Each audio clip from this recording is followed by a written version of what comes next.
What are your values and goals? What events or choices in your life have led you to where you are now, and where do you see yourself going? Who are you now, and who do you want to be? Born to Alois and Clara Hitler in Braunau am Inn, Austria during the 1880s, Adolf was one of 6 children. He was, of course, the middle child of the bunch, but not that mattered much, as his 3 siblings preceding him died before he was born, and his younger brother Edmund was soon to follow. Hitler's only surviving sibling was Paula, who would long outlive him until 1960. He grew up in a middle-class family with relatively few contact with Jewish people, in a region of the Habsburg state in which German nationalists had been disappointed that the German Empire, founded in 1871, had not included the German-speaking regions of the Habsburg monarchy. Paula's diary offers many insights into the dysfunctional nature of their family, mentioning their father's frequent beating of young Adolf. It was also noted that Adolf would often hit his own sister, revealing early on how his childhood had shaped him. A widely known fact about Hitler's early years is his original passion in life, that of artistic pursuit. He wished greatly to become a visual artist, his dreams constantly suppressed by his father, who pushed him to work in civil services. After his father's death, however, Adolf moved to Vienna and applied to a prestigious art academy, but was ultimately rejected. He stayed in Vienna, struggling to make a living off of selling artwork, and ended up impoverished in homeless shelters just a year into his residence after spending his family's inheritance. He had personal and business relationships with Jews in Vienna and was at times partially dependent on Jewish people for his living.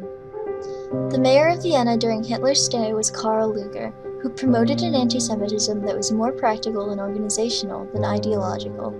It reinforced anti-Jewish stereotypes that cast Jewish as enemies of the German middle and lower classes.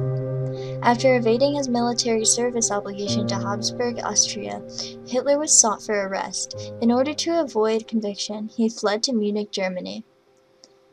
In Germany, he continued to drift, supporting himself on his watercolors and sketches until World War I came. Hitler found a new direction during World War I. He is said to have been a brave soldier, earning promotion to the rank of corporal and awarded several medals. According to researchers, during the last 2 years of the war, the radical right's political anti-Semitism seeped into the military hierarchy and could likely have had an effect on Hitler.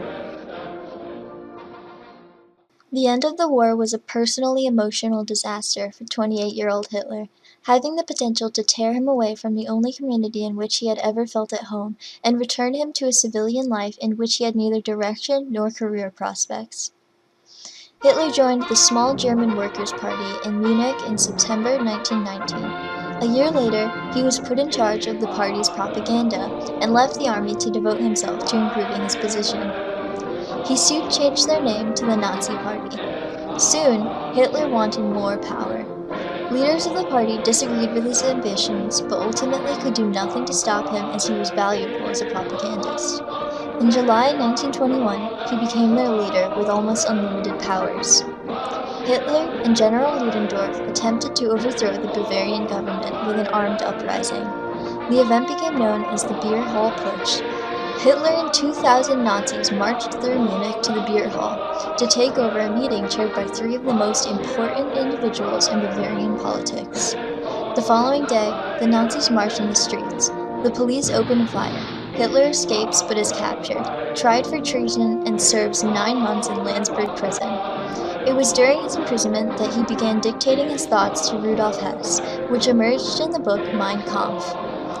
It is a mixture of autobiography, political ideology, and an examination of the techniques of propaganda. Here is a quick recap of all the major events and decisions throughout Hitler's early years.